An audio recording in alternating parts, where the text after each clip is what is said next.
to another episode of Cinderella Phenomenon Evermore. Well, in the last episode, well, a lot happened just in the first chapter alone. Let's see.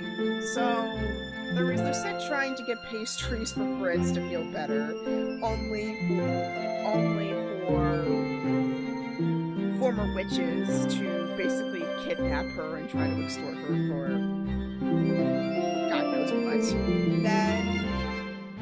Then Lucette decides to skip out on a dinner to see Fritz, how he's doing in his estate, then to find out more about his mother and his dad. We found out he's still 100% alive in this story, which I totally forgot that he was still alive.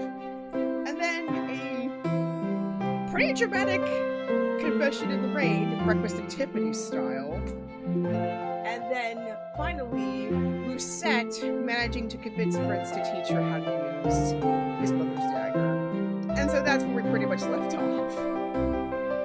That's 6 things happening just in the first chapter alone. So let's see how much action happens in this chapter. And tell me, what's your guess about how much action is going to be in this chapter?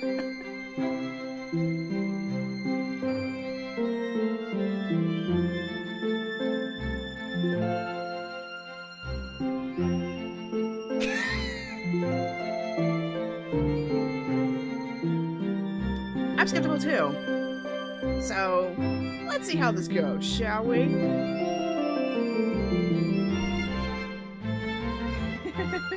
Let's go. The dining hall was lively this morning, filled with the voices of my chattering family. The 4 of them have been discussing some kind of upcoming ball, but my thoughts are elsewhere.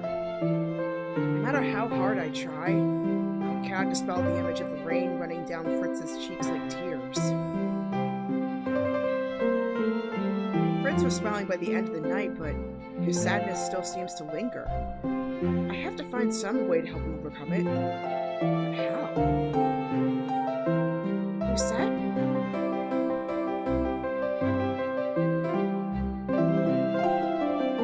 Lad's voice is loud enough to break me from my reverie. I look up at him, startled.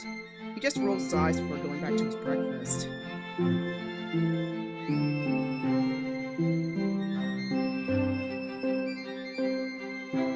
Also, where's Sebi? I've never seen him. I've never seen Sebi missing before. It was weird. Oh, I'll keep that in mind. I crumble as the 2 of them exchange a smile. You needed me for something? Wait, Ophelia's still alive here? I thought she was dead.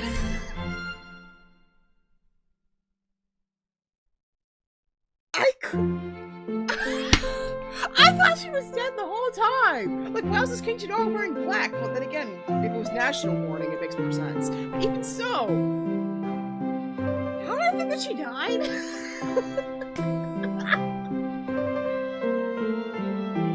Did she? No, she wasn't. It was Gennaro. It was his dad. It was her dad. I know how I got the impression that Ophelia died in this route, but I guess she did it. Okay, moving on.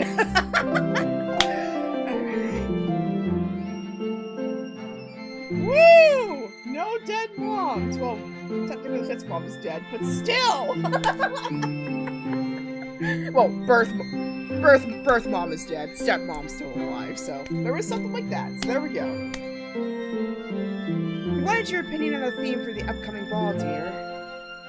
My opinion? I do not care what sort of theme it has. Emmeline and Ophelia are better at planning these elaborate affairs anyway. You at least need to give us your opinion on the finalized concepts. I wait for Ophelia to list the ideas. In the end, I consent to a mixed floral theme. Ophelia thinks it would be nice for the summer. It actually sounds nice for the summertime. Sounds nice right now, actually. I'm so tired of the cold. Oh yeah, I mean, if you all follow me on TikTok, you should see that one video when I saw that spring was emerging, and I was like dancing in the lawn. Oh, man. It hardly matters. Noblemen and ladies will come regardless because it's a royal ball. Later, when the conversation dwindles and the food is finished, the servants begin to clear breakfast from the table. Father reminds me of a council meeting later in the day before excusing himself. Ophelia is quick to follow, saying she needs to work on plans for the ball. I am left with Emmeline and Rod. So, how is Sir Fitzgerald doing? Fine. I think. You think? He has been extraordinarily busy. I had thought that his resigning would be no more obligations, but he still has many loose ends to tie up. I hope we can have breakfast again with us again soon.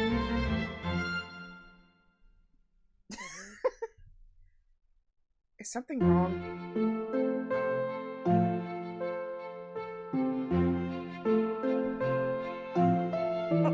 Oh.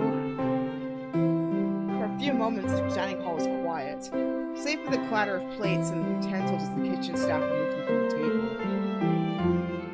Last time, Fritz was here, he managed to accidentally impale at the table with a fork and knock over a platter of fruit. He almost nearly hit a man in the head with a spoon. How do you do that?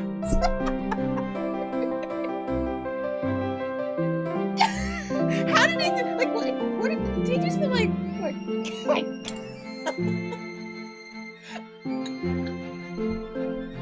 No, it wasn't even covered. That's the weird part.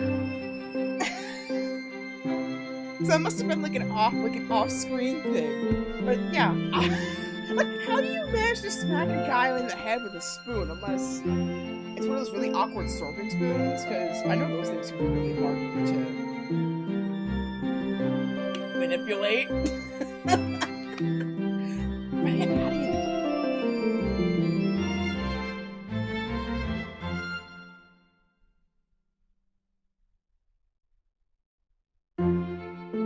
Yeah, unless it was like a Rube Goldberg machine where it like started with impaling the fork and then they knocked over the fruit bowl and then it knocked over the spoon and then...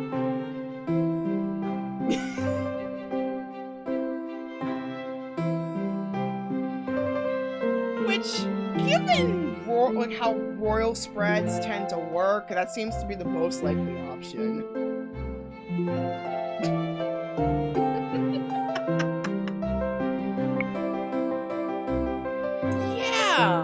But then again, maybe he's the only guy who's like sharp with like weapons, but then when it comes to anything regular, you just can't do it.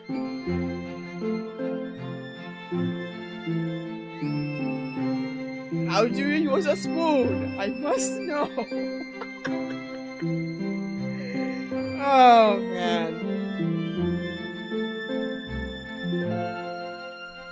Ah, this begs a lot of questions.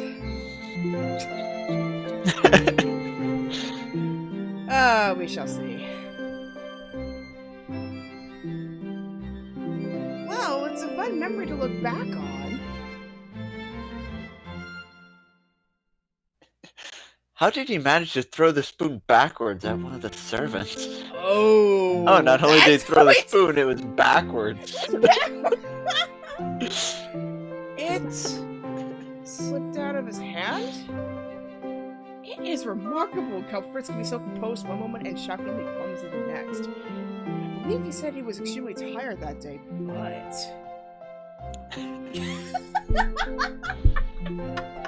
that would explain it. Oh, man. Emmeline laughs. Sir Fitzgerald is a wonder. He is. Ever since that incident, he has purposely avoided invitations to breakfast.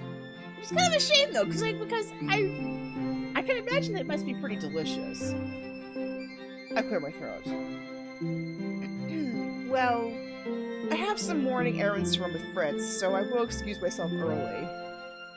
Emily and Rob both look at me quizzically. Errands? Personal errands.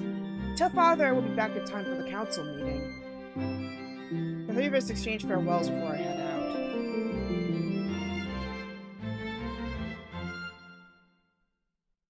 Ooh, that was perfectly timed with the music cue.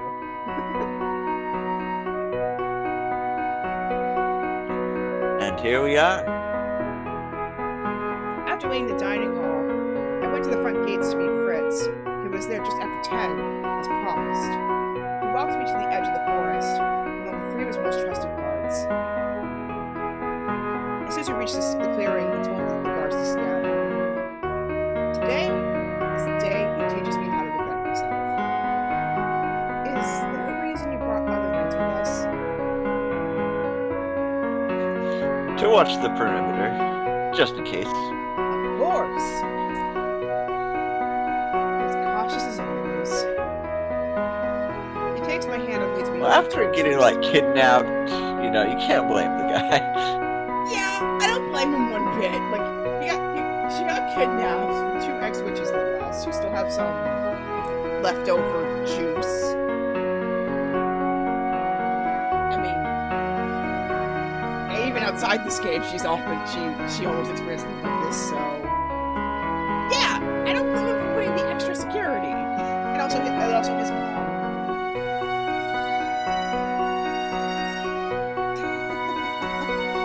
Lady? He bows when I sit down.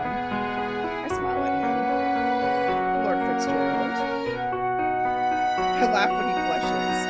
So far, I do not think anyone other than the knights he used to train him uses the title. He coughs to clear his throat. I'll give you the rules for our exercise before we start. Rules? Yes. The goal is to keep me from touching you by any means necessary. The only thing you aren't allowed to use is the dagger. That reminds me of a bunch of, like, grappling martial arts in the way. He glances at the small pocket of my dress. I never told him I had it in my pocket. How do you know? We'll have you use the dagger later, when you become more accustomed to its weight, but for now... He takes a step forward. Between one step and the next, a wolfish grin appears in his face. You're going to run and hide and do whatever it takes to get away from me. Because in this exercise, I'll be hunting you. Hunting? The look on his face reminds me of the smirk he was wearing in the forest yesterday. There's a smile that will always remind me of Varg. Lucette? He looks at me concerned. Too much? Yeah! Yeah, it was a little creepy. Like, now it's making me wonder, like, has Lucette told anything about his exploits as Varg? Like, anything? It's making me wonder.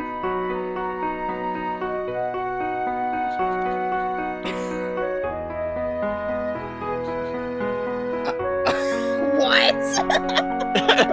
No, it's not. How is it?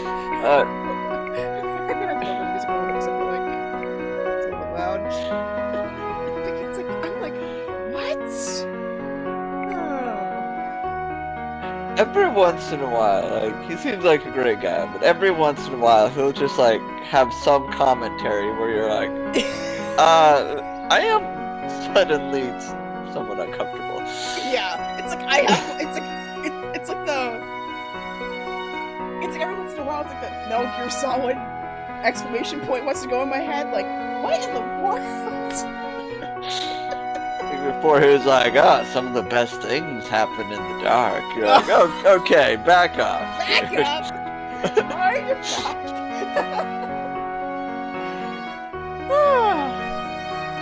But yeah, no, I was just thinking about something.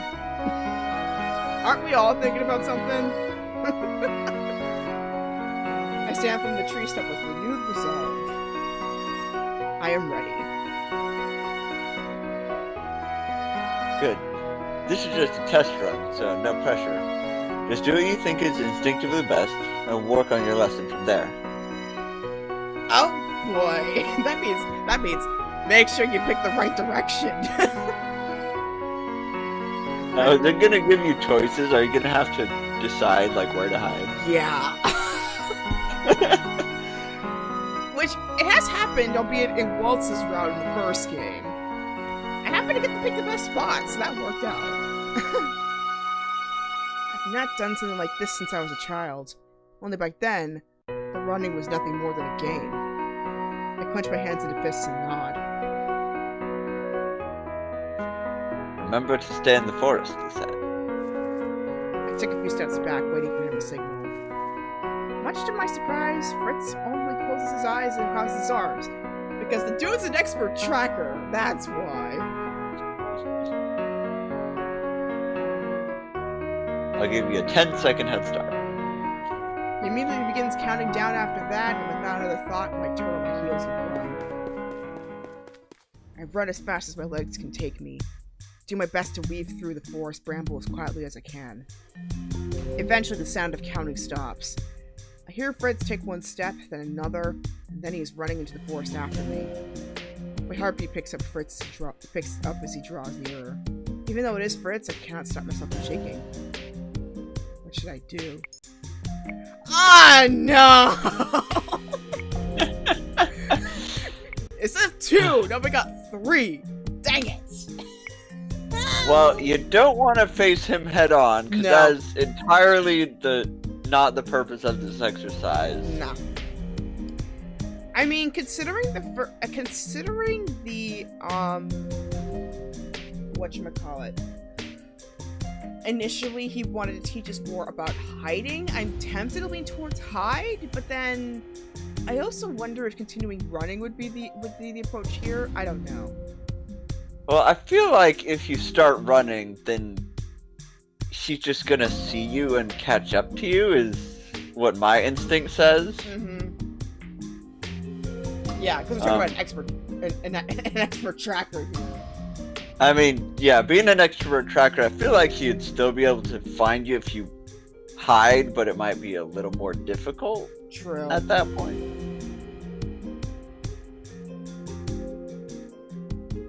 Yeah, just it's like basically one thing we can agree on though is that facing head on probably would be the best approach.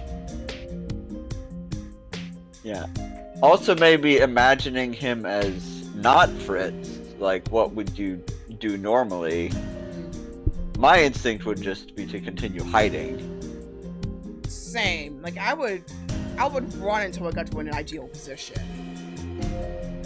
Yeah, but he's following you now, so I feel like if you run, he's just gonna track see you down more easily. Catch you, yeah. So I guess we're gonna try hiding? That would be my guess. I don't know. Yeah, I mean, considering that like the story seemed to like emphasize hiding, I'm curious about hiding and see what happens. So let's give that a shot. Fritz is a fast runner, and I have no doubt he'll catch me if I continue at this pace. It might be more effective to hide from him. I quickly scatter the leaves in front of me and sweep them in the opposite direction with my foot, hoping that Fritz will assume that I've gone the other direction. And I put my back to the nearest tree and hold my breath as he approaches. I do my best to still my breathing, even going so far as to bite down my lip as I press myself into the tree and try to make myself small. It's only when Fritz disappears around the bend that I lose a breath, incredulous. It worked? I don't know what to say! I really don't! Because, like, hiding worked for 2 characters now. No sooner had the thought occurred to me that I suddenly hear a voice on my shoulder. Boo. I jump away from a tree with an undignified yelp, then hurry to reach for something I could use as a weapon. I find a loose branch on one of the trees, snap it off, and hold it before me. Fritz immediately goes on the offensive, reaching out to grab me as I shrink away. I hold the branch up in front of me like a shield. Clever. He stalks just out of range, his footsteps quiet as he circles me. It almost feels like an animal toying with its prey. I am so busy watching Fritz's movement that I do not notice when he suddenly pivots in my direction. I take a step back and come back with a tree trunk. I hold up my branch, but it's useless. Fritz grabs the branch with one hand and leans forward to plant a quick kiss on my forehead. Oh.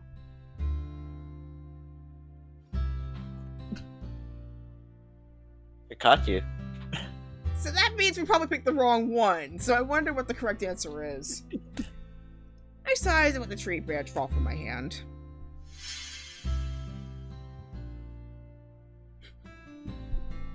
What you did was wise. Using a branch as a shield?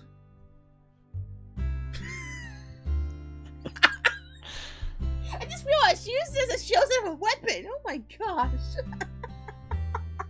Like, how do you do that? I mean, like, I know, like, with, like, stick fighting, I'm surprised I even have examples here. Like, I know with stick fighting, there's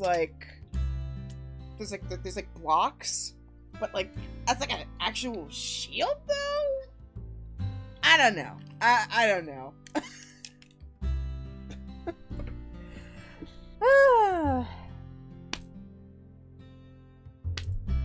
Or we're just referring to the hiding. Yeah, obviously it's referring to the hiding. Stick as the shield. Oh my gosh. Fritz laughs. Well, that, yes. But I'm referring to the hiding. There's a reason I want you to start off like this before moving on to defense. Oh? Evasion is important. It's best to avoid a fight if you can. Oh yeah! The Amazon saying about, like... It's about de-escalation. I'm gonna have to find it. It's like the know when... It's like know when to... It's like know when to, like... I'll have to look it up. I'll find it.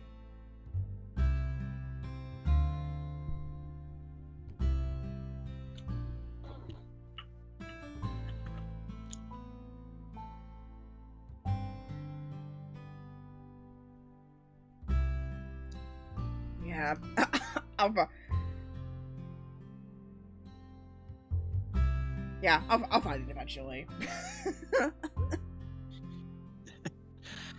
You're pretty good at hiding. But you caught me. Because I heard you sigh. Oh, man.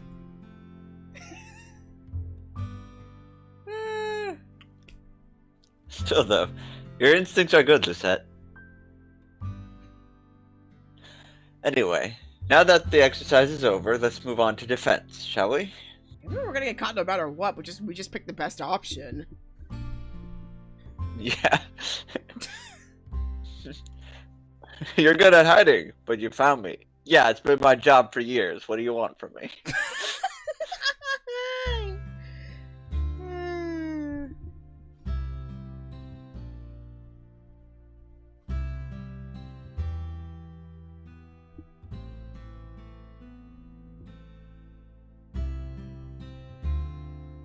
Alright. For the next hour, Fritz teaches me defensive stances. He shows me how to react in certain situations, including ones that are similar to my capture in the alleyway. Come to the end of the hour, he has taught me how to break out of someone's grip.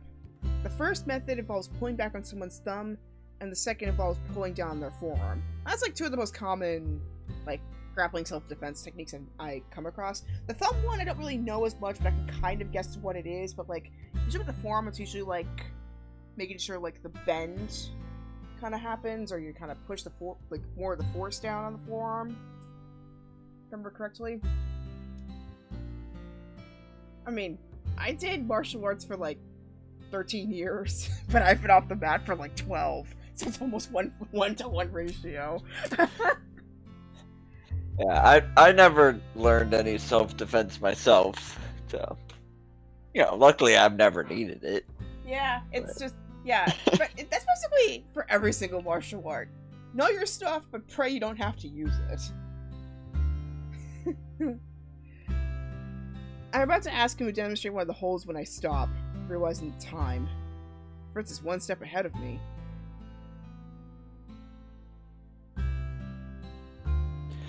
You have to get, yeah, you have to be getting back now, don't you? Some meeting with the counselors? I nod my head with a sigh. My attendance at these meetings is necessary, not only because it'll be clean someday, but because Father insists I know the various counselors personally. Plus, if you're planning on like adding people to the council, or was that the last playthrough? That was the last one, but yeah, that's okay. But that's totally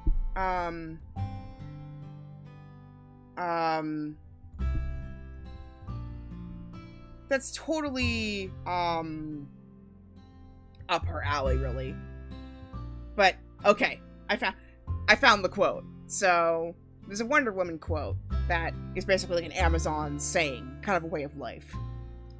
Don't kill if you can wound. Don't wound if you can subdue. Don't subdue if you can pacify. And don't raise your hand at all until you first extended it.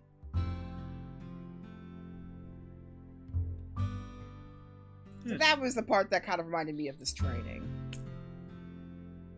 And that's basically every single code of martial arts, really. That I know of, anyway, unless there's some other one that I don't know of that's in the underground, then... There's some dark martial arts that just, like, kill everybody. Yeah, it's a martial arts underworld, people. I mean, if Cartoon Tiger Hidden Dragon didn't hint at it. But we don't talk about Fight Club. I watch a lot of martial arts films, too, so there's that. He offers his arm and I allow him to lead me back to the palace.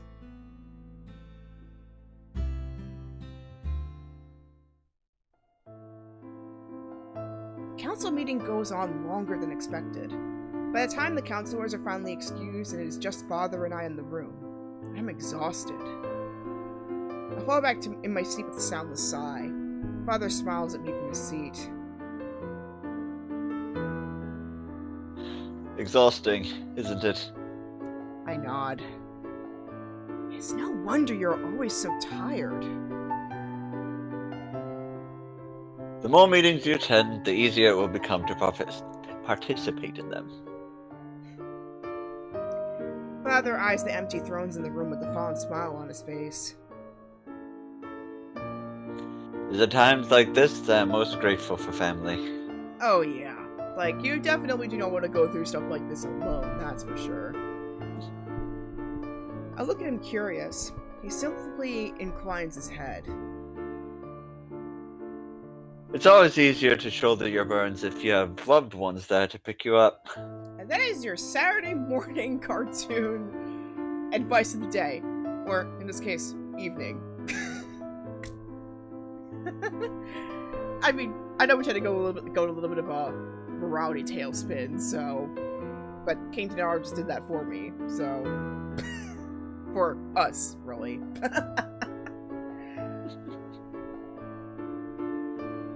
Before, I shunned others and refused to let myself be part of the family. I did not think I ever needed to depend on anyone. Now I realize that depending on others is not a weakness, but a strength. I mean, there's a lot of a scientific basis for it, too.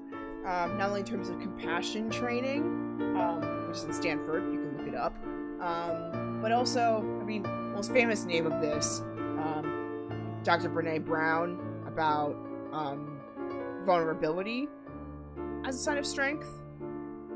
Not really like vulnerability in terms of, like,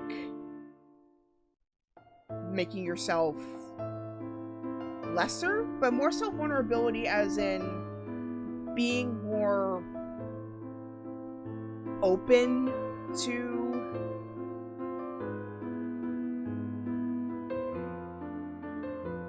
admitting you need support and being compassionate towards that need for support. Because compassion comes from a pretty strong place, believe it or not. Yeah, I'm like, if you let people know you need support and maybe what support you might need, then a lot of people are willing to give that. Yeah, it's pretty impressive, actually. Opposed to if you just keep to yourself, like this tough guy act, but then you don't get that support that you need, and you kind of just delve deeper into yourself until... Yeah, that's especially true if the perception ends up falling apart at one point. Like, there's one time where you may come across somebody who's a bit more intelligent or a bit more stronger than you, or, you know, is more proficient in something. The only constant really is change. So, acknowledging that... And there's always going to be... Sorry. Yeah, there's always going to be at least one person who's going to be a bit more of something than you. So, often admitting that you need help is often the harder part than it is to admit that you're... Well, it depends on the person, of course, but oftentimes admitting that you need a little bit of extra help is sometimes the hardest thing a person has ever done, but it can be the most transformative thing that you can do. It's amazing.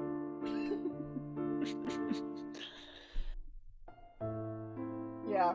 So there's my Saturday morning cartoon moral of the day, brought to you by Harvard Extension. Hashtag not sponsored, but hashtag please accept me. I applied this spoiler this week.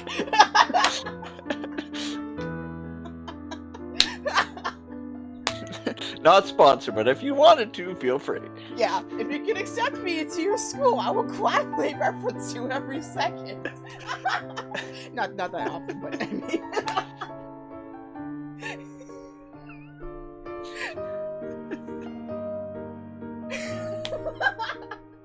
How do I follow that? Anyway, I allow myself to lean on my family and on Fritz. I hope Fritz feels comfortable doing the same with me.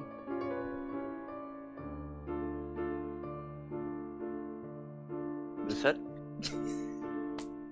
We're going off into mental mind palaces today, my friends. Look up at my father. How are things going between you and Lord Fitzgerald?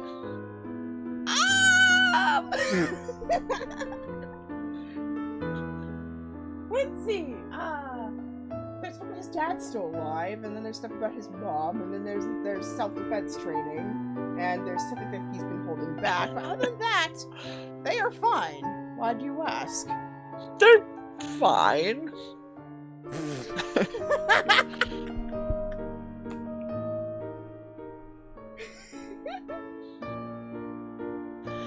Perhaps it is not my place to ask, but have you spoken with him recently about what he plans to do after his retirement paperwork is complete?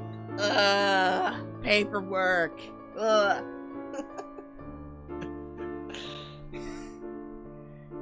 Fritz hasn't mentioned anything to me, but I do not want Father to worry needlessly about our relationship. He has spoken about it some. Oh? I'm glad. He seemed at a loss when I spoke to him the other day. Strange. I wonder why Fritz brought this up to Father and not to me. I have no doubt you'll help him figure something out. I stand abruptly. If I may, Father, do you mind if I excuse myself for a couple of hours? I have another meeting later, and I would like to enjoy my break while I still can. Of course. Thank you for your hard work, Lucette. Father offers a cordial nod as I leave the throne room. No sooner have I walked out into the corridor than a person steps in front of me, effectively blocking my path. Wonder who I could be. Good afternoon, Lucette. And he's not doing the princess thing anymore, so that's progress. I just stumble back in surprise. Fritz smiles apologetically.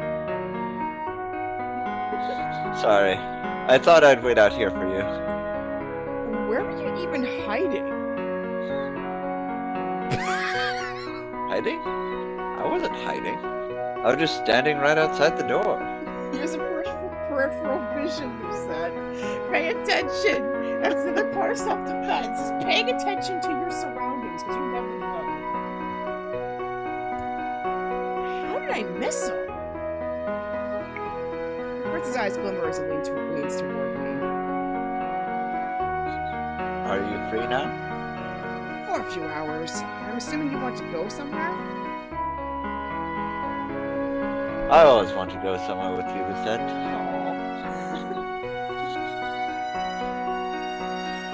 But, yes, if you have the time, I'd like to take you out to town today. There's something I'd like you to see. By all means, please, lead on. Fritz takes the head and begins leading down the corridor.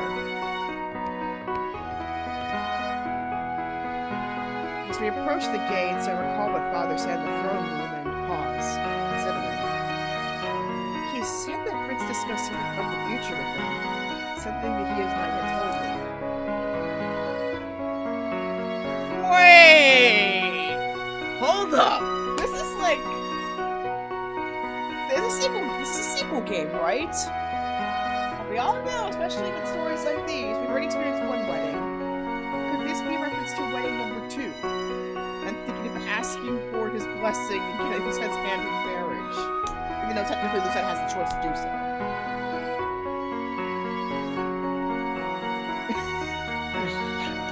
I mean, yeah, that would definitely be something you'd talk to the father about first before. Especially if your reputation is to be a shoulder supporter, so there's that. Is there a reason he does not want to say anything to me?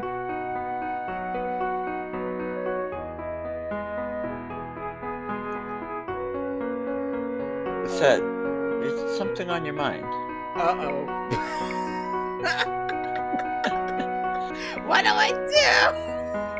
I have a feeling. I would definitely say talk about what's on your mind and the future. I don't think you're gonna get anywhere, pretending everything is fine. Yeah, I don't think you I'm gonna get around things, this one. Get these things out in the open. Communication is key. Yep, communication.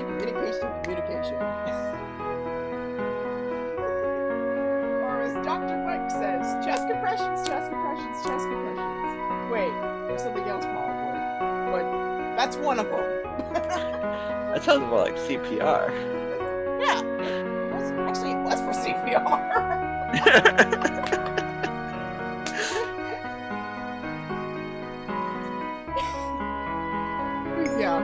Yeah, let's be straightforward. Because we literally had just a section before we were talking about I hope I can be vulnerable. I hope I can feel comfortable with being vulnerable with peeps like I can be vulnerable with him.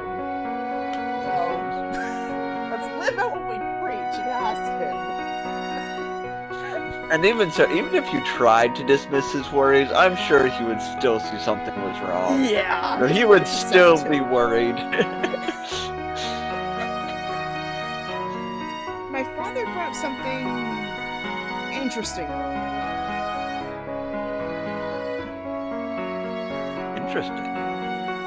He said you spoke to him about the future. That you were at a loss for what to do after you retired.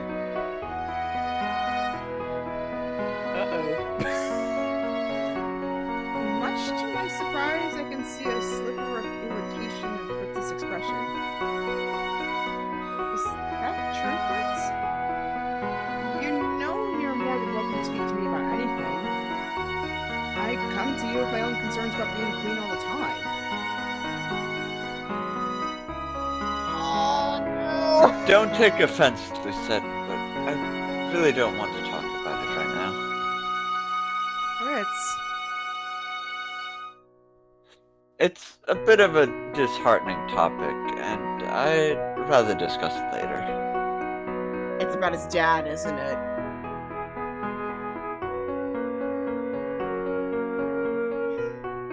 And also, unprofessional streaming tactic activate. I forgot to put in my charger.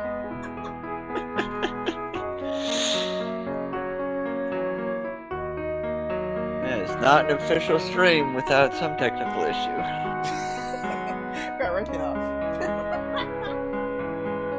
I would not be surprised if he was referring to his dad or like whatever he needed to do with that. Or maybe about his mom. I don't know. There's so many things it could be. He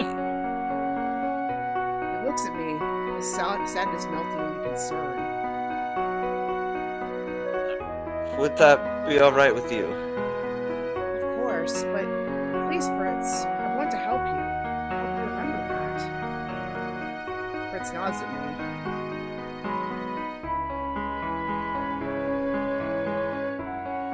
I know, and I appreciate your concern, Lucette. We'll discuss it later, I promise.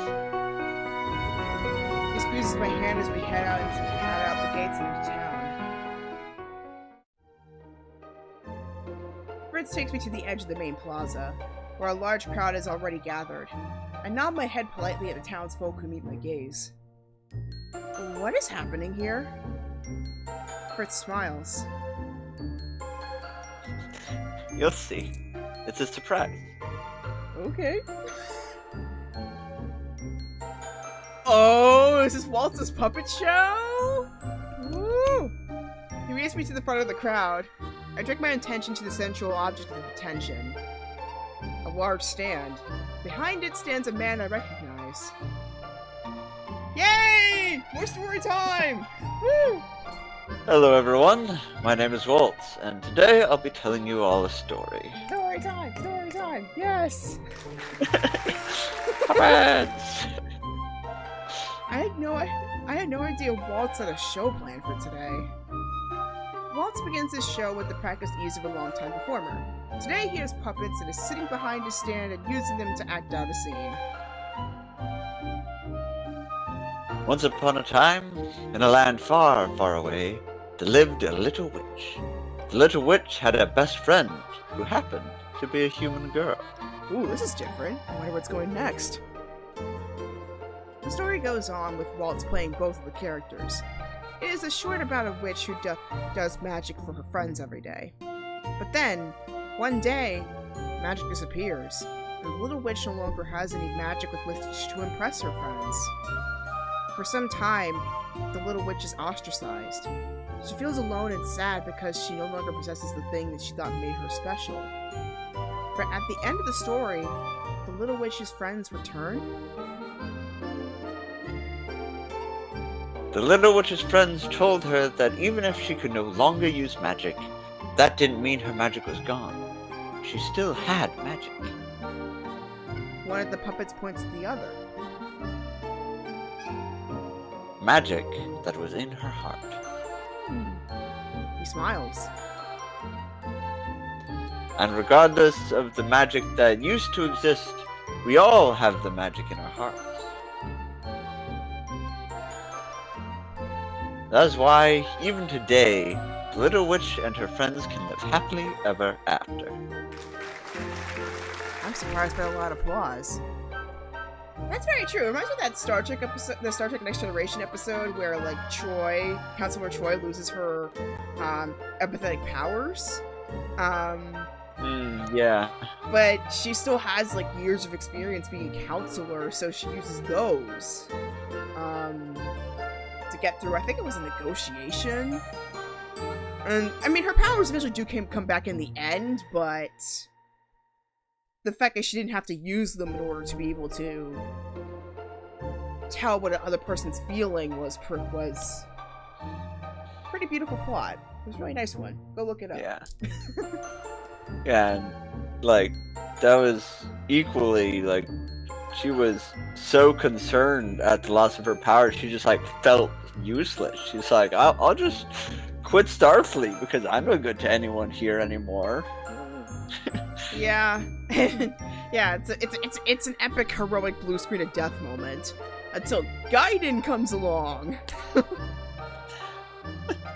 I am so looking forward to seeing her in Picard season 2.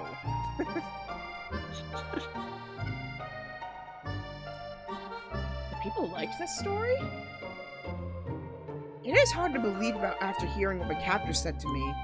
they made it sound as if witches were being discriminated against. I turned to look at Fritz, who was applauding with everyone else.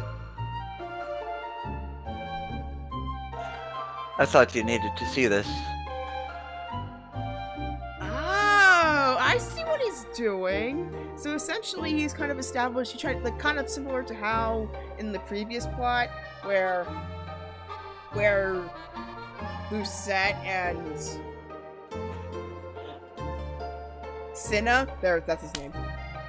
Lucette and Cinna and Delora kind of are working together to make witches, witches, fairies, and humans work together.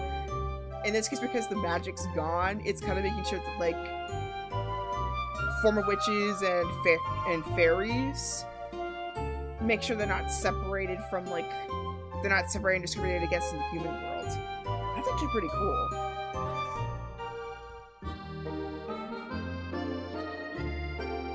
You're not the only one trying to pick up the pieces from 2 years ago, Lucette. You're not alone in this. Aww. Fritz. The applause dies away as some of the children rush forward to bombard Waltz with questions. Most people did not know Waltz was a witch until he publicly announced it 2 years ago. He did it hoping it would help ease tensions between the humans and the witches. Fritz leans over and grabs my hand. He pulls me away from the crowds into the outskirts of the plaza. Once we are safely outside the area, he turns to me again, one hand on his hip. I was in town earlier when I heard about Sir Walter's show. I knew that I had to bring you here.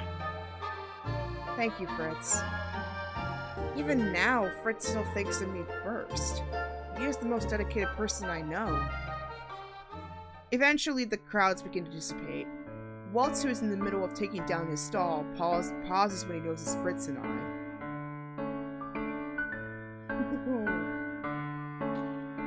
Princess? Sir Fitzgerald? It feels weird now that, like, we spent, like, what, like, how many parts with Waltz's love interest, and now it's like... Yeah, and it's especially with, like, the, like, stylized anime style. I'm like, oh no, is there gonna be, like, a love triangle now? Nah. We're good. If we're a BioWare game... Actually, no, even with BioWare... Unless you're doing a fan hack of it, then yes. There probably would be one, but... If it were a BioWare game where they were able to go all the way through with what they were thinking of doing, then yes, there probably would be a live love triangle.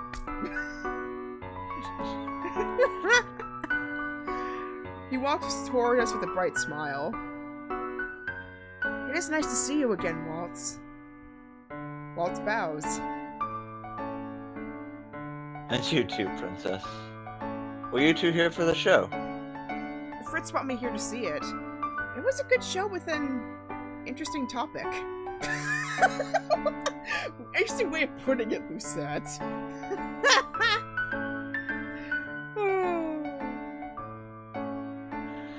I heard about the kidnapping. That would do it. Also, come to think of it, that also kind of reminds me of, like, remember what I was saying earlier about... Okay, for context, I just watched the pilot of The Falcon and the Winter Soldier, and I think I kind of recall it was supposed to be releasing probably later on this spring, but then they released it this week. I mean, they probably scheduled it in advance, but considering what was happening in that episode, I have a feeling Marvel deliberately pushed it up. If you really think about it. Yeah. Yep. Those who watched it will know what I'm talking about. Those who don't, well, try to find some way to watch it. It's worth it. Rumor spreads fast in NGL. I'm sorry, Princess. Of course, there was the word of mouth, or what most of us call the network. You don't need to apologize. Waltz shakes his head.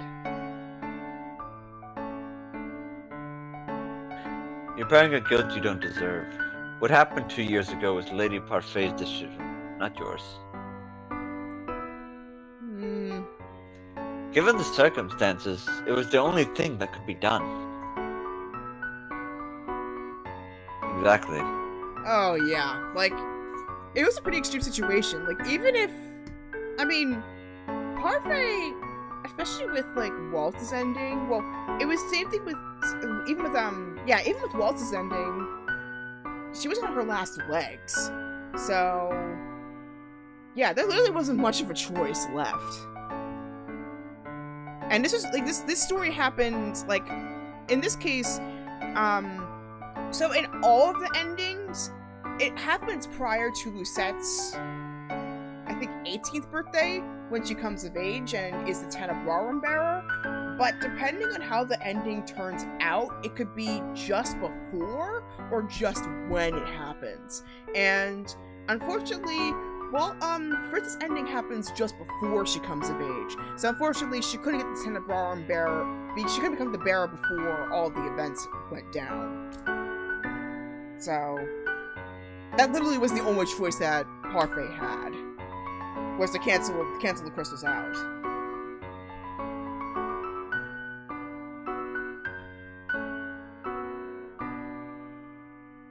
All of us want to help where and when we can. Bridging the distance between humans and witches is the first step all of us can help with. Yep, it's a collective effort. It takes a village.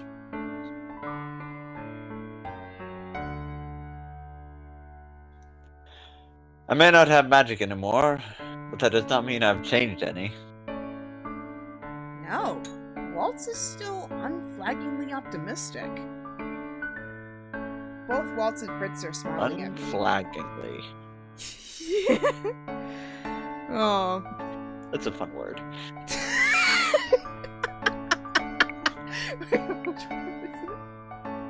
Slagging? Unflaggingly. Yeah. It is that is a fun word to say. Both Waltz and Fritz are smiling at me, and my eyes catch Fritz as he takes my hand in his and gives it a gentle squeeze. He turns to look at Waltz. Aww. It's a great show, Sir Waltz. I was happy to see it. Hashtag support the arts.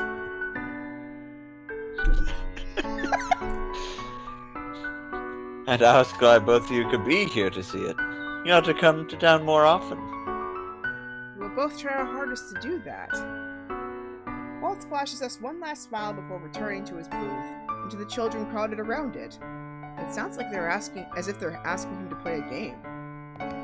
No doubt, hide and seek. I turn to Fritz.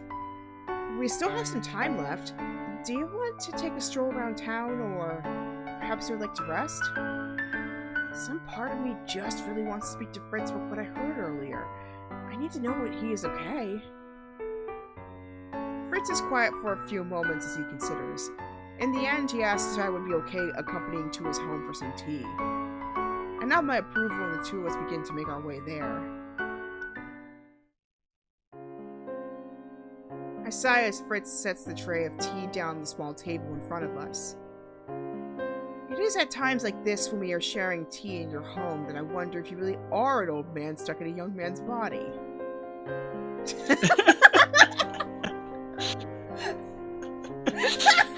Lucette, I'm offended. That just reminds me of one other thing from Falcon and the Winter Soldier that stood out to me. Despite his words, he still smiles as he plops down on the cushions beside me. And here I thought that he would make conversation more pleasant.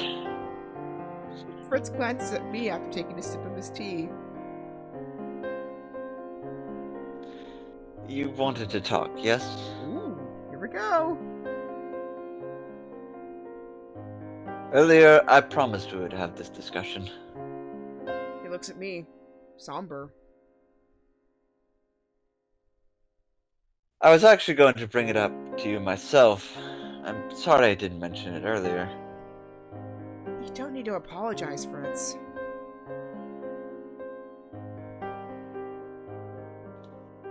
Maybe it would help to start at the beginning. Time for backstory. Here we go. beginning? Have I told you why I decided to become a knight? No, you haven't. You were not forced into it, were you? Can't help but think of the traitorous Alcaster and of the enormous amount of pressure he always put on Fritz. I wouldn't be surprised if Fritz had felt there was no choice but to follow in his father's footsteps. No, I wasn't. Well, that's one piece of relief we'll have right away. Fritz lowers his teacup and stares into it, his eyes full of melancholy. It's about his mom, isn't it? I'm guessing it's that. Slowly I slide toward him and lean my head on his shoulder.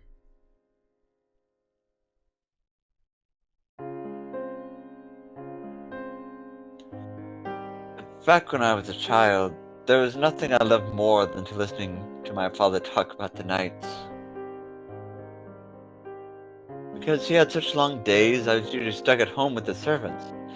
They didn't interact with me much, so I was usually lonely until the moment my father returned home with his sword in hand. When he came back, he would tell me stories over dinner.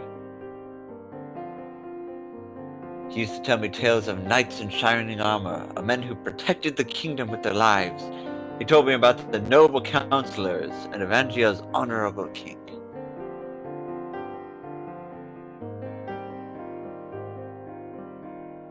The pictures he painted were filled with chivalry and heroism. For a few moments, Fritz is quiet, his eyes cloudy with memory.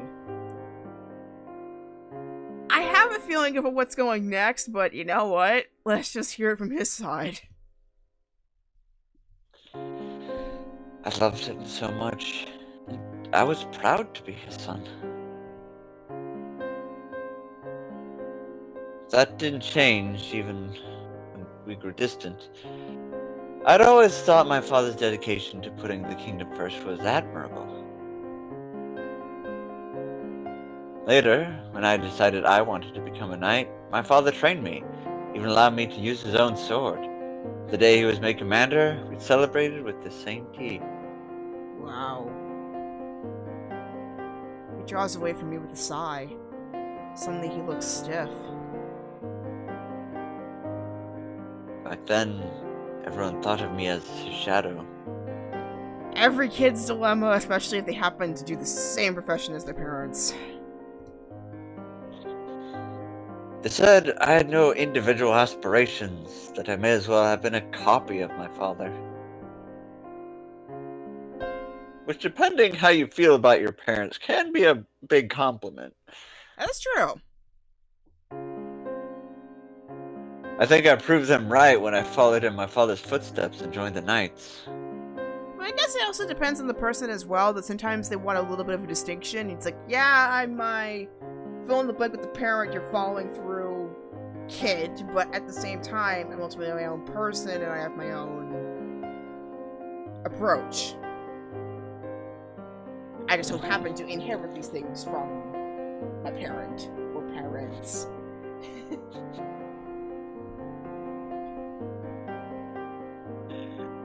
But He looks at me and smiles gently. I never let cynicism get to me. When I learned that I was to become the princess's own personal knight, I didn't mind being compared to my father. All of my priorities shifted to you. I saw the way you closed people off, the way you were compared to your mother, and He sighs as he picks up his tea.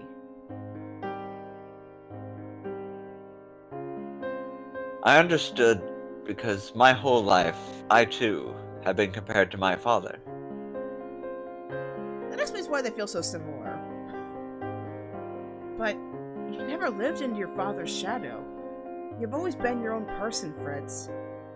I mean, I know that again is because like they personally interacted, so what they're gonna see of each other is not gonna be what everybody else sees unless they have more information. But even with that, it's like just a sliver of what they see every day. If that makes any sense. Yeah.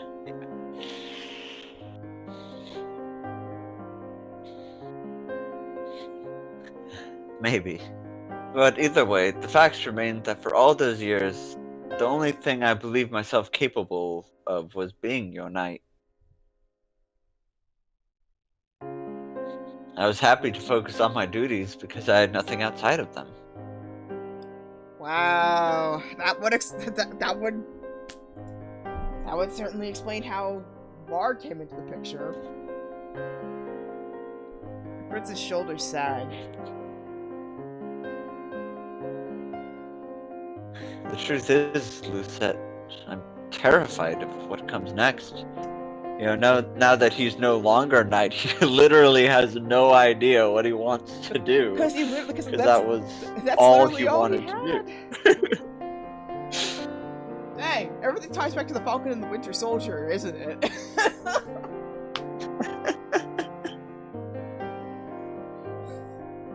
Yeah, spoiler alert for Falcon and the Winter Soldier. You're getting pardoned. You're free. Free to do what?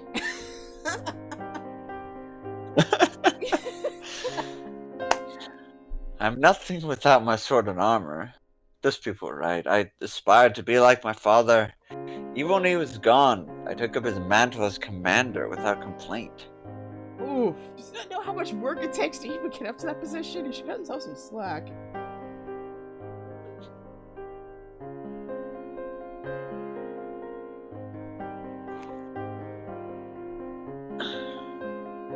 I followed his footsteps exactly, and now that I have to give up my responsibilities, I have only you.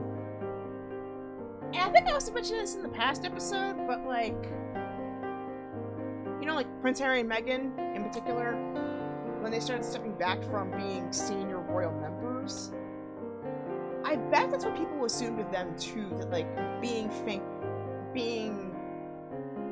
rich, privileged, and famous is all they had. But then when you really think about it, they did so much more. They tried to make the world a better place. That was the thing that they had in common even before they got married, and that's the thing they continued to do after they got out. So, I mean, they have each other too, which is, and their son, which is like a huge benefit for themselves, but then also they had the fact that they even had something outside of their titles was an even greater benefit. So I think that's also why I know I'm straying, but like it'll make sense in a moment. I think that's also why, in a way, yeah, it's pretty stressful, especially if you're in the Western education system. I think that's also why why they often emphasize having like an all-rounded education. In addition to STEM, there's also the arts. So that way, even if you're not doing it as like a profession or as a hobby, you still have something to talk about. So that way, you are not just your job. Because that is the one risk you have if you go all in. Outside of poker, at least. And Jeopardy. Yeah. I feel like wherever you are, whatever you're doing, you will always have some ambition you can lean towards and follow. Like if you lose something major in your life, your next ambition might be just something small, but I feel like there's always something there that you can work with and work towards. Yep. I mean, you can go all in, don't get me wrong, it's not a discouragement of like, if you got that one thing you got, then go for it. But also remember there is a life. There is beauty beyond your comfort zone and beyond your job.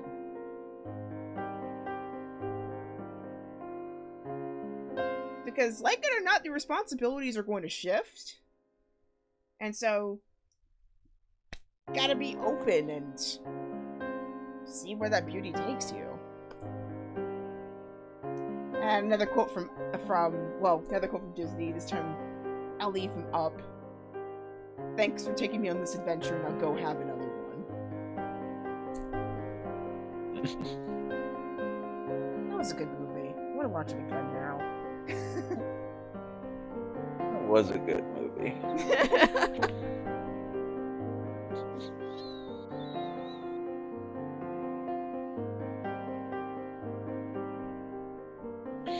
Anyway.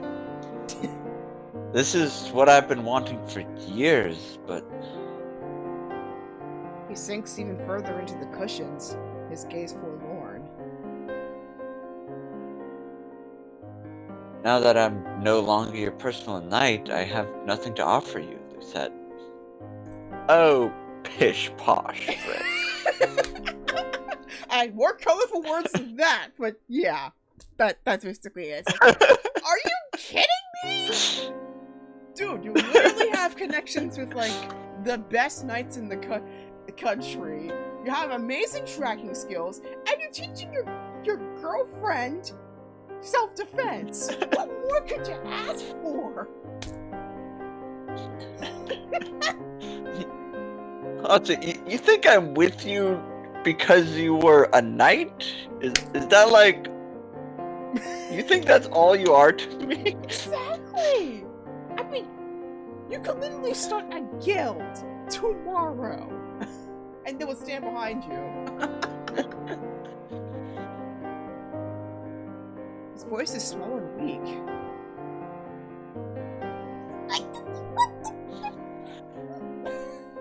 I love you so much, but I'm not good enough for you. I have no plans for my future. Nothing else that I can be besides your knight. What am I without my title? Okay. Sir. Lord man.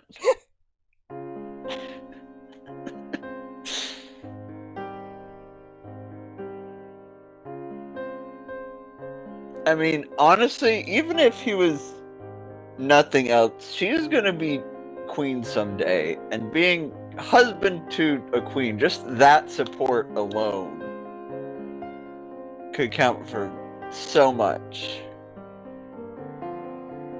Yeah. Yeah. Yeah. Absolutely. I mean, not anybody can protect a princess. Not just anybody can become... I mean, you can be whatever you want to be, but I mean...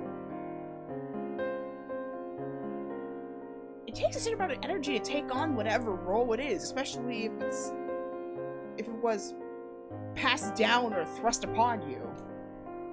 The fact that he became a knight by choice? That's a lot more than most people. So he should get a pat on the back. I mean, he could have chosen something completely different. He could have gone Kiki's delivery service and decided to go something completely different with his abilities. But he decided to follow... Well, it was his choice too. His personal choice too, and his personal aspiration. But he decided to follow on. Actually follow on in his dad's footsteps and become the knight that he always wanted to be. Also, even without an official title, you can still be her personal knight, like, all things considered. There you go! Like, that's what I'm saying, like, you can literally start a guild tomorrow.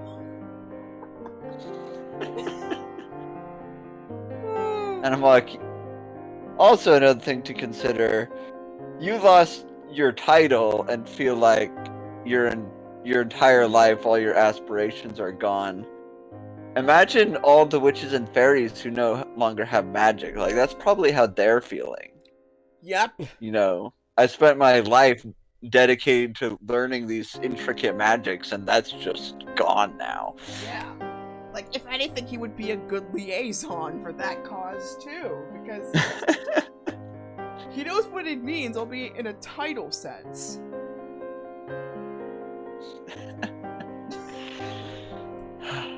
Either way, he's just being a little bit of an idiot right now, but we'll bear with him, and I'm sure we'll get through to him, and he'll get better. Yeah, we'll get through to him somehow.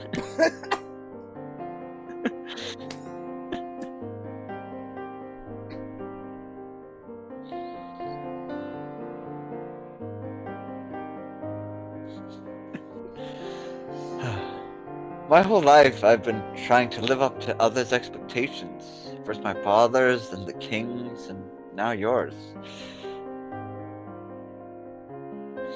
And I've never been good enough. Oh, okay, please, Lucette, please. I don't care if it's a choice. Maybe I kind of do care, but I don't care if it's. That's why I don't really care if it's a choice. Just find some way to convince this man that.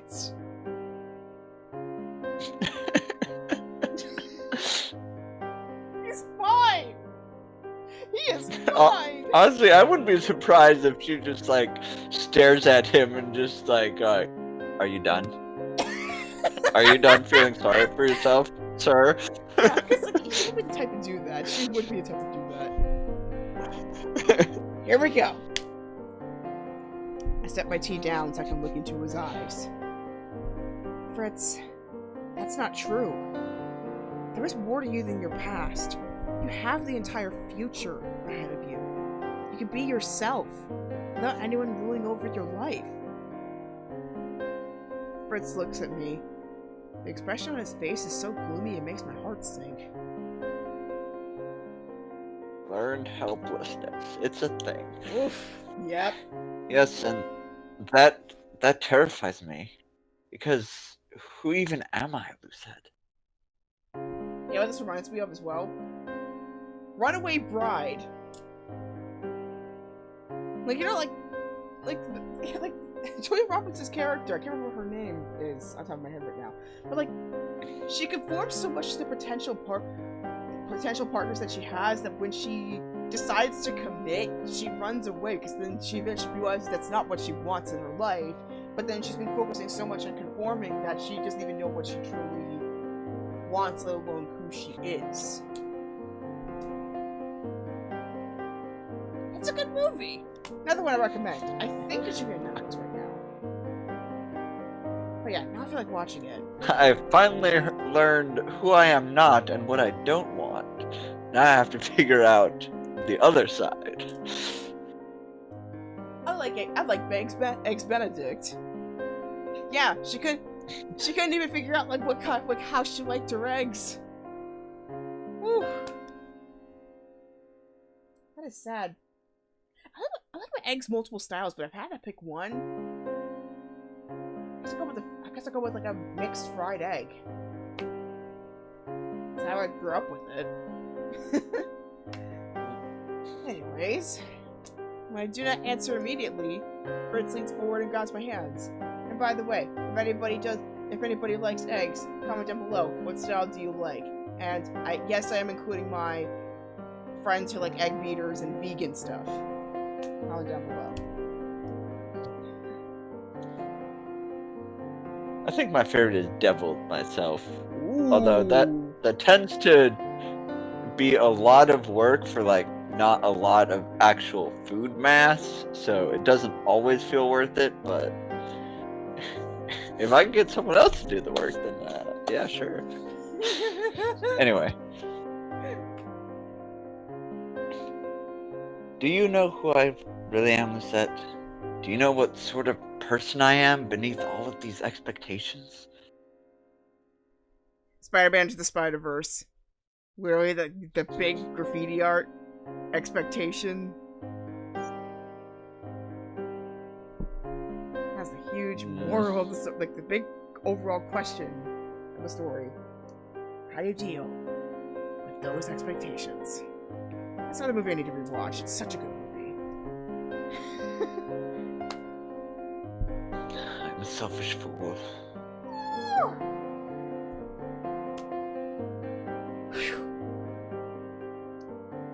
Oh gosh, Lucette, please have the magic words. I mean, I know you don't know how much you can, please have the magic words that will convince him you are not a bad person.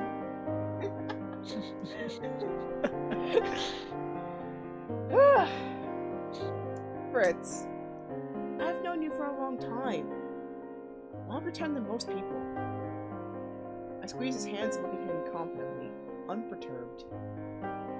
No matter which side of yourself you show me, and no matter what you decide to do with your life, I will always support you. I will always love you. Oh, shout out to breaking the songs. It was too tempting. For a long moment, the two of us just stare at each other. Fritz's expression is carefully blank, as if to conceal his emotions. May I ask you a question then? You have to promise to answer truthfully. Is this another decision I have to make? I hope not. I promise. He hesitates, but only for a few seconds. Did you ever love Varg? Oh, shoot!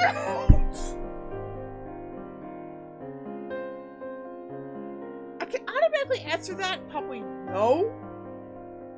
What is she gonna answer? What? The minute Fritz mentions the name, the present falls away from me. Oh no! Can't make something from nothing. Some part of your precious Fritz became me, princess.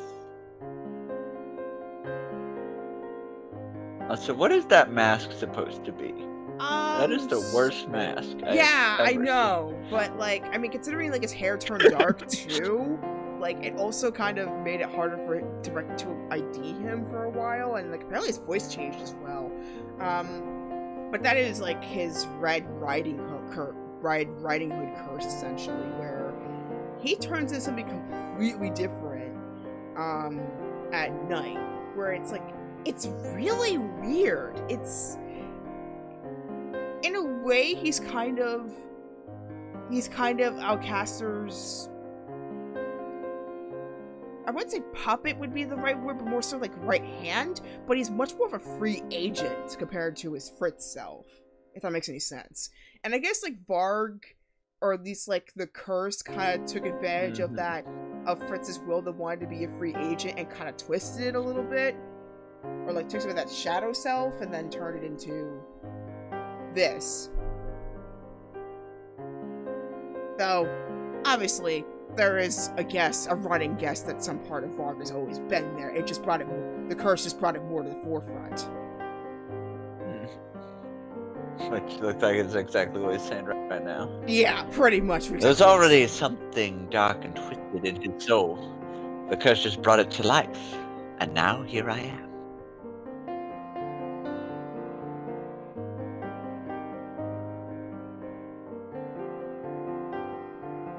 I guess his emotions about you are too strong. It's rubbed off on me, and now I'm stuck caring about you too. And that's the big question. Was Varg Waltz's true self? That's like the ultimate question that I think he has. And he's scared that if Varg is the true self, then does Lucette really care about him? Also, closer up, his mask is better than it originally looked. It honestly looked like he just had like a star in the middle of his face. And what is that? It's not even... Stupid. Oh gosh. We both know who you'll choose when the time comes. Oh yeah. That saying. Back then, I did not want Varg to exist, because if he did, he would drive away Fritz. The small dark part of Fritz would overwhelm everything else that he was. That was what scared me most about Varg.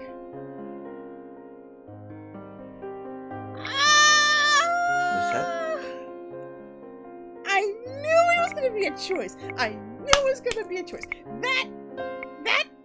That sequence lulled me into security, and then you just like, you had to throw in the...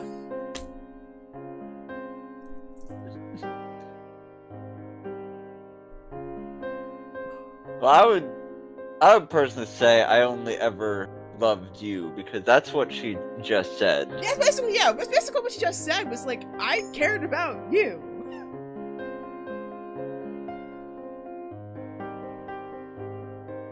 Varg was a part of you that was twisted by the fairy tale curse. All of his emotions stemmed from you. So even though I was thankful for some of the things Varg did, I could never have loved him. That was why I was so scared when Mithra said that Varg had the potential to take over your mind. I was scared I would lose you. Varg was only ever a fragment of who you were. A part of you that was brought to life by a curse you couldn't even control. What if he hadn't been? That's the other good question I often have. Had it been? Fritz pulls away with a sigh. What if I told you that, on the inside, a lot of our selfish actions were my own? Fritz, you're not Amesbury, okay? Just, you know, like, cut yourself a little bit of slack.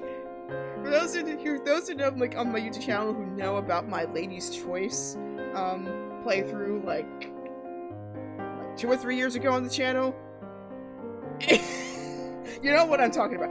I don't know what it is about, like, a lot of these characters doing, like, disguises, but... Anyway. Would you believe me?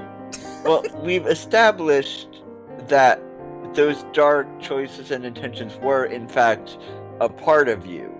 So yes, you had those inclinations. The scary part that she didn't like was that it was possible that that's all you would become. Yeah, and it was kind of obvious to some extent that he wasn't 100% in control, because there's some points where he even wasn't even aware that was happening. So, yeah, I don't think he can blame himself completely.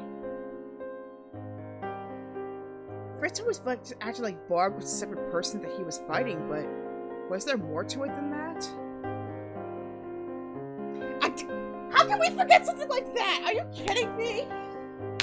Actually, forget I said anything, Princess. Oh, not only does he dismiss it, but he goes back to calling her Princess. Yeah. He's being defensive and formal. I know. And Stop.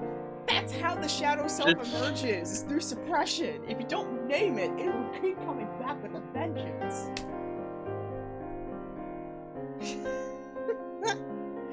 I've read a lot of psychology books, I should know. I do not even have time enough to reconsider my words before Fritz abruptly stands and turns to face me. I don't even know what to think anymore, too, Lucette. I'm with you on this one. I apologize for going off on a tangent.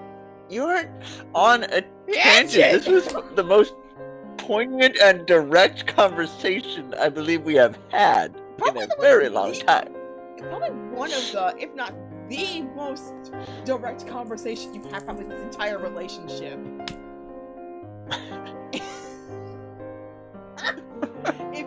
Don't you call it a tangent? How dare you call it a tangent? If you were direct in the first place, you probably wouldn't have. I mean, I feel terrible for saying this, but like, you probably wouldn't have been cursed by your dad in the first place.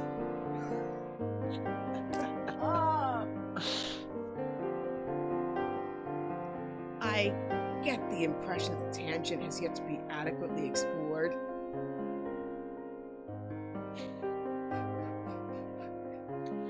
Anyway, with that, you know a little bit more about my worries. I didn't plan on saying anything to you until I had come up with a more concrete plan, but...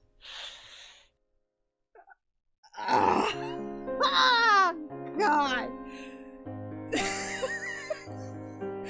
I thought Lucette was frustrating, but now I think Fritz might have taken that title. A concrete plan? Yes, a concrete plan for the future. I want to find something else I can be passionate about. Okay, that makes more sense. Because outside of who and what I've been for the past so many years, I haven't had a lot of time to explore much else about myself. Fritz was always so busy with his duties. He's never prioritized his own hobbies. I wouldn't be surprised if his hobby is either tea or baking. Or both. He'd basically be the equivalent of like Uncle Iroh, or in this case Zuko. and Ajiel. Iroh is the best character. Right?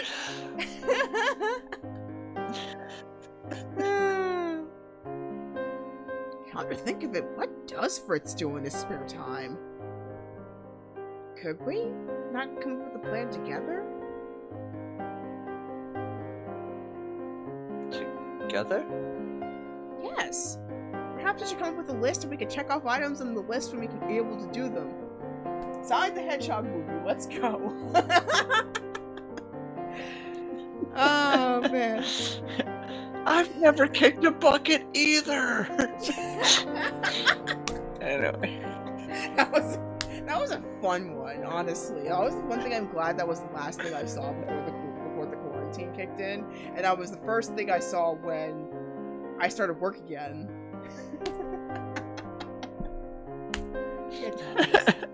That was good times. I can't help but smile at Fritz's confusion. Wait, work together on a plan? That's a thing? You want to marry the girl? This is like the definition of being married. That's okay? really the definition of being married. Because the things you want to do or see, or the things that you like, then whenever I have the time, I can help you do or see those things. You have more free time on your hands, don't you? If that is the case, then we can both find a new future for you together.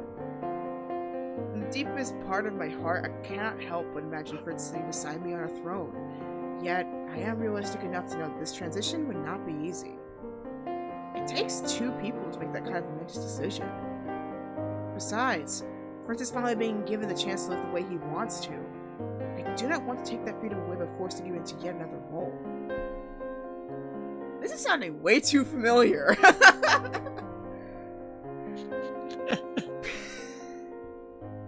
Perhaps if we spend more time together, that sort of future will become a reality one day.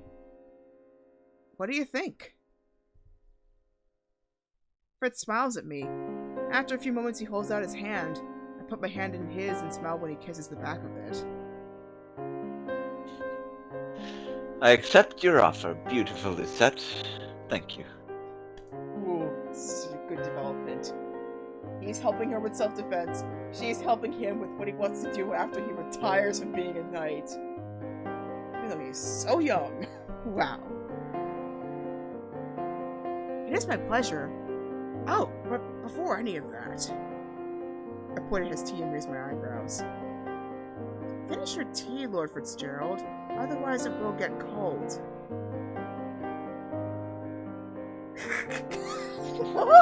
You know me just as well as it's been that cold for a while now.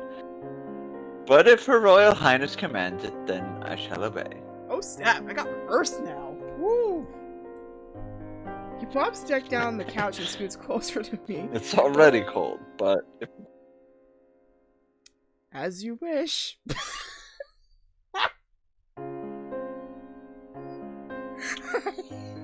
I had to. What he meant was, I love you.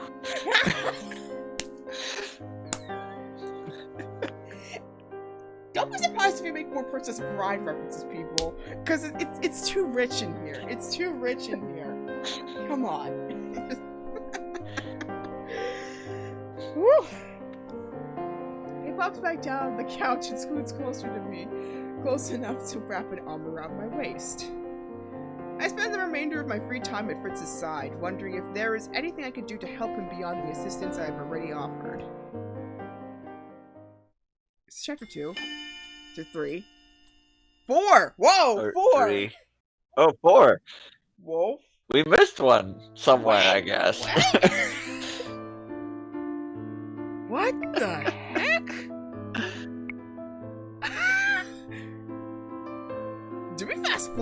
Did we fast forward? What the heck? What the? I think it's more likely we just lost count somewhere. Maybe we lost count. Yeah, let me see. What the? I don't remember being this far. Let me see. Because like, I don't remember being like 2 chapters in. Yeah, let me see. So this is first chapter 2.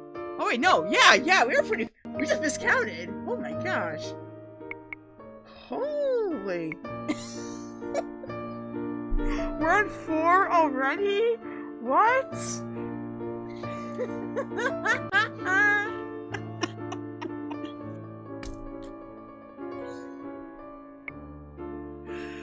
Oh, man. We lost track. How? I don't know.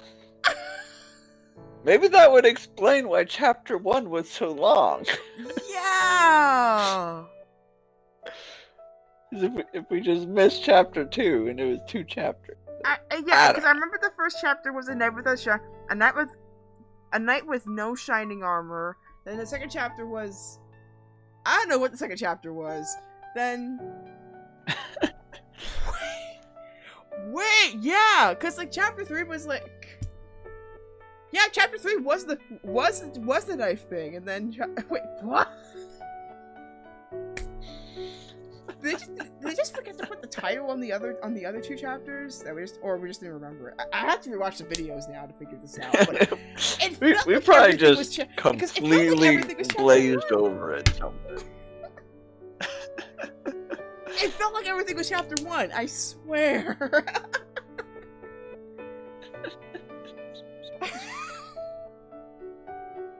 We might have come across a glitch, for all we know.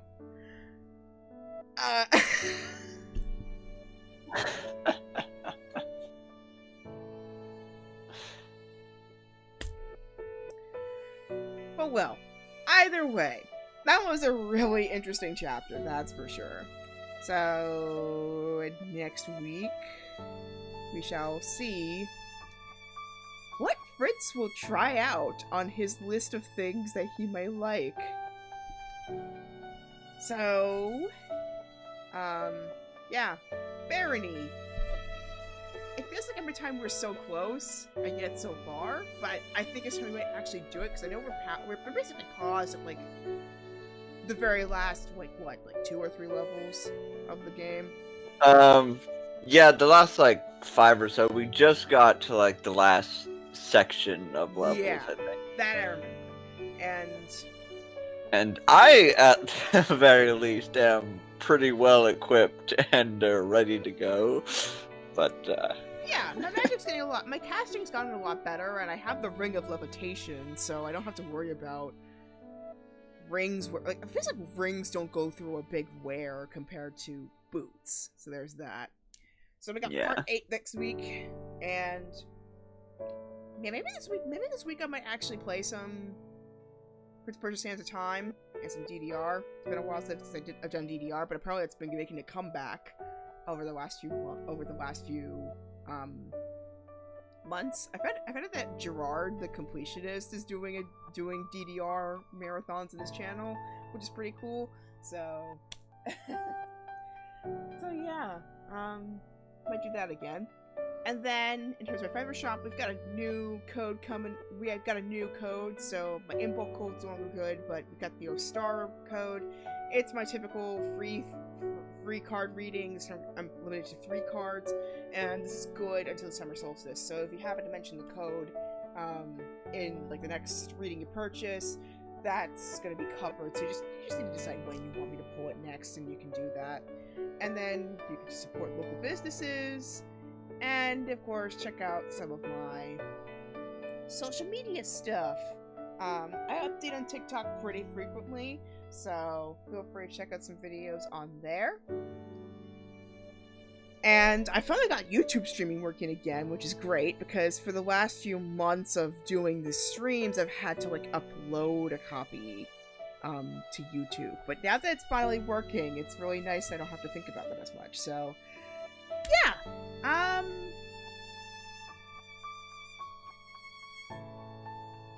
just ran out of words, so... but I hope you all have had an awesome day today. Hope you all have a great weekend. And remember this Wonder Woman quote. I will say it again. I said it once in the beginning. I'll say it again. Don't kill if you can wound. Don't wound if you can subdue. Don't subdue if you can pacify. And don't raise your hand at all until you first extended it. Stay safe out there, my friends. And of course, may your heart be your guiding key. Till next time, everybody. Bye! Bye!